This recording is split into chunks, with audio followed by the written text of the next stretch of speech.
আসসালামু আলাইকুম। সবাই কেমন আছেন? আপনি কিভাবে সঠিক নিয়মে ইমো অ্যাকাউন্ট খুলবেন এই ভিডিওতে দেখাবো। আমরা এমন অনেকেই আছি যারা এখনো জানি না কিভাবে ইমো অ্যাকাউন্ট খুলতে হয়। তাই যারা না জানেন তাদের জন্য এই ভিডিওটি। আপনি যদি সঠিক নিয়মে ইমো অ্যাকাউন্ট খুলতে চান তাহলে আপনি সর্বপ্রথম ইমো অ্যাপে ক্লিক করবেন। ইমো অ্যাপে ক্লিক করার পরে এখানে বলবে যে আপনি কোন নাম্বারে ইমো অ্যাকাউন্ট খুলতে চান। এখানে আপনি একটা ফোন নাম্বার দিয়ে দিবেন। আমি এখানে যে নাম্বারে ইমো অ্যাকাউন্ট খুলতে চাই সেই নাম্বারটা দিয়ে দিচ্ছি। আপনি এখানে ফোন নাম্বারটি দিয়ে দিবার পরে আপনি কি করবেন, রাইট চিহ্নতে ক্লিক করবেন। করার পর ওকেতে ক্লিক করবেন, তারপর আবার ওকেতে ক্লিক করবেন, তারপর অ্যালাউ করবেন।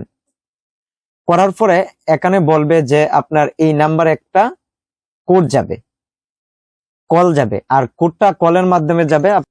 আমার সিমটা অন্য আইফোনে লাগানো আছে, আমি কলটা রিসিভ করলাম।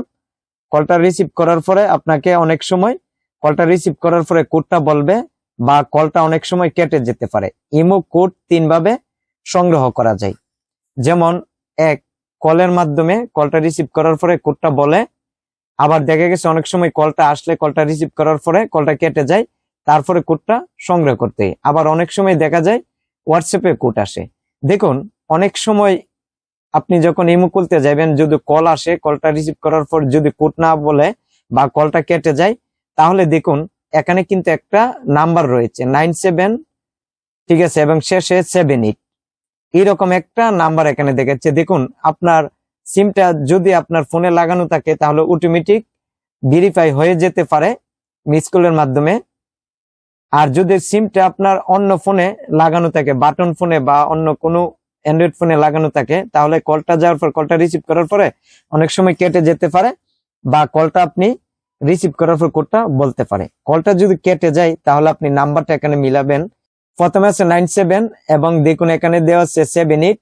আপনারটার মধ্যে অন্য কিছু দেখাতে পারে, আমারটার মধ্যে এমন দেখাচ্ছে। তখন আপনি মিলানোর পরে দেখবেন, শেষে দেখবেন 4টা সংখ্যা রয়েছে 78 এর পরে।